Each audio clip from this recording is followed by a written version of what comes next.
Hello friends, are के competition class में आप सभी का स्वागत है। आज की वीडियो में हम टाइप 3 और टाइप 4 से संबंधित महत्वपूर्ण प्रश्नों का रिवीजन करेंगे। आइए वीडियो को शुरू करते हैं। पहला प्रश्न क्या है? दो संख्याएं एक तीसरी संख्या का क्रमशः 28% और 70% है, तो पहली संख्या दूसरी संख्या का कितना प्रतिशत है? सबसे पहले हम पहली संख्या और दूसरी संख्या का अनुपात ज्ञात करेंगे। तो अनुपात ज्ञात करने में क्या होता है, जिसके साथ का अथवा से लगा होता है उसे हम 100 मानते हैं। तो पहली संख्या, दूसरी संख्या और तीसरी संख्या, तो का अथवा से किसके साथ लगा है? तीसरी संख्या का, अर्थात तीसरी संख्या कितनी हो गई?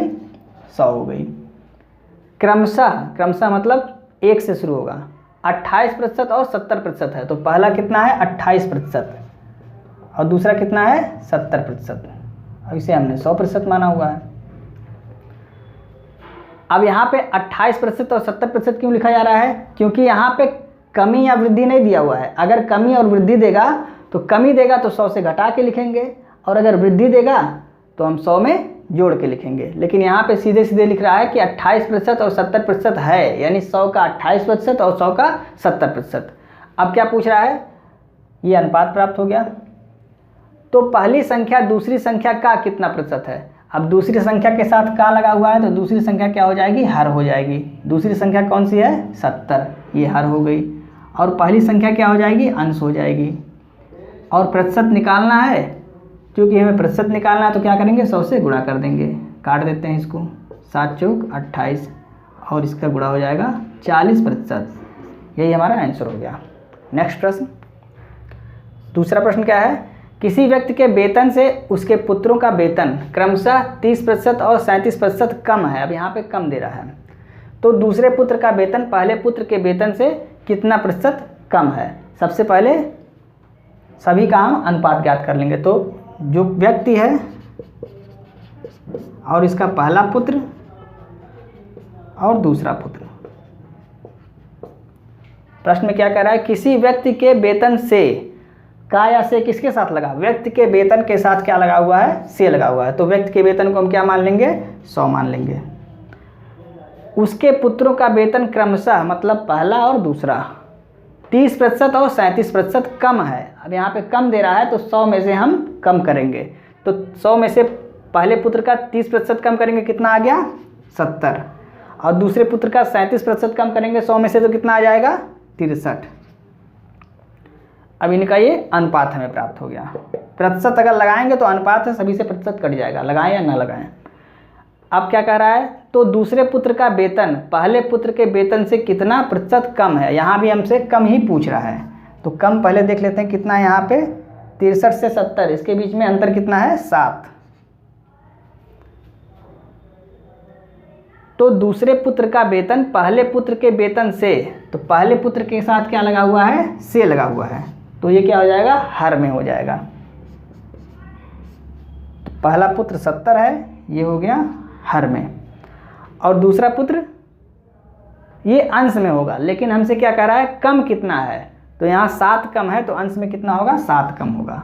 और प्रतिशत निकालना है तो हम 100 से गुणा कर देंगे, काट देंगे, बराबर 10%। यही हमारा आंसर हो गया। नेक्स्ट प्रश्न देखते हैं। तीसरा प्रश्न क्या है? दो संख्याओं का योग पहली संख्या का 28/25 है, तो दूसरी संख्या पहली संख्या का कितना प्रतिशत है?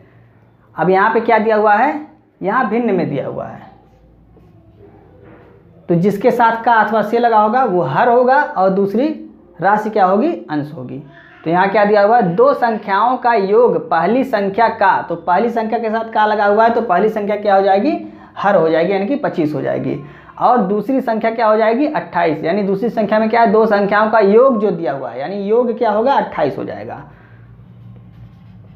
योग हो गया, और पहली संख्या हो गई और दूसरी संख्या हो गई। तो यहाँ क्या कर रहा है? पहली संख्या का, तो का लगा हुआ है, तो हर क्या हो जाएगा? पहली संख्या यानी 25 हो गई। 28 अंश में है, यानी दूसरा राशि क्या हो गया? दो संख्याओं का योग। अब योग क्या हो गया? 28 हो गया। तो जब टोटल 28 है, पहली संख्या 25 है, तो दूसरी संख्या कितनी होगी? 3 हो जाएगी। अब क्या कह रहा है? तो दूसरी संख्या पहली संख्या का कितना प्रतिशत है? दूसरी संख्या पहली संख्या का, पहली संख्या के साथ क्या लगा हुआ है? का लगा हुआ है। तो पहली संख्या क्या हो जाएगी? हर में हो जाएगी, यानी 25 क्या हो गया? हर हो गया।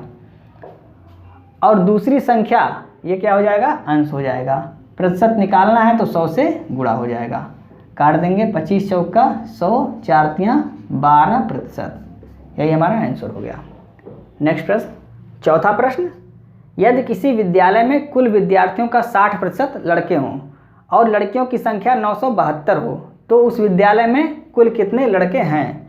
सबसे पहले टोटल लड़के और बॉयज़ और गर्ल का अनुपात ज्ञात करते हैं। तो टोटल स्टूडेंट, बॉयज़ और गर्ल, इनका अनुपात सबसे पहले ज्ञात करते हैं।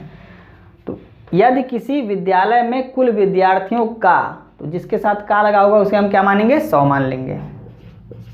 टोटल विद्यार्थी कितने हो गए? 100 हो गए। कुल विद्यार्थियों का 60% लड़के हैं, तो इस 100 का 60% क्या है? लड़के हैं। तो बॉयज़ हो गए 60। तो जब टोटल में 60 लड़के हो गए तो लड़कियां कितनी होंगी? 40 होंगी। दोनों मिला के 100 हो जाएगा। ये अनुपात प्राप्त हो गया। कुल विद्यार्थियों का, लड़कों का और लड़कियों का अनुपात प्राप्त हो गया।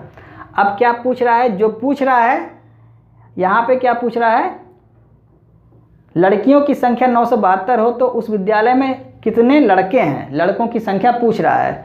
तो जो दिया हुआ है उससे हम तुलना करेंगे, जो ज्ञात करना है उससे गुणा करेंगे। तो प्रश्न में क्या दिया हुआ है? लड़कियों की संख्या 972 और यहाँ जो हमारा अनुपात में आया है कितना आया है? 40।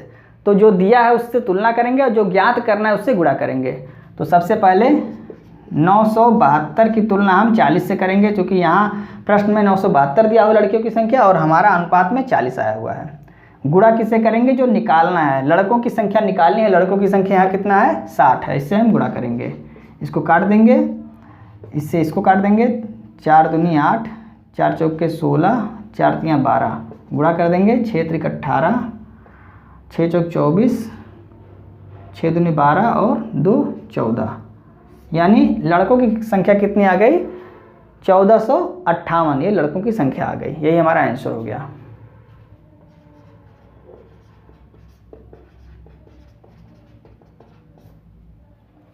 नेक्स्ट प्रश्न देखते हैं। पांचवा प्रश्न क्या है? किसी परीक्षा में 65% विद्यार्थी पास हुए, यदि फेल विद्यार्थियों की संख्या 420 हो तो कुल परीक्षार्थियों की संख्या क्या होगी? कुल परीक्षार्थियों की संख्या पूछ रही है। कोई भी चीज़ अपने आप में क्या होती है? 100% होती है और प्रतिशत की गणना हमेशा 100 पर की जाती है, इसलिए टोटल विद्यार्थी हम 100 मान लेते हैं। टोटल स्टूडेंट कितने हो गए? 100 हो गए। पास कितने हुए और फेल कितने हुए? तो पास हो गए हैं 65%। 100 में 65 पास हो गए, तो फेल कितने हुए? 35 हो गए। ये अनुपात प्राप्त हो गया टोटल विद्यार्थियों का, पास विद्यार्थियों का और फेल विद्यार्थियों का।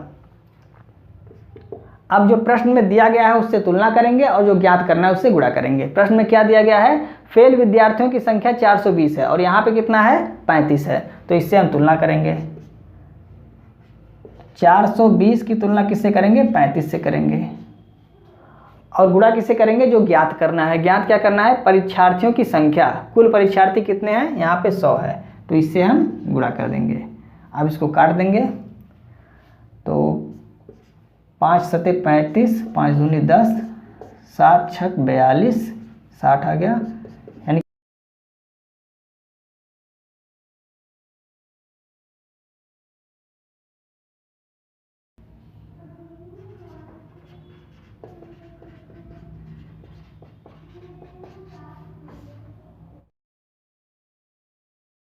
यही हमारा आंसर हो गया।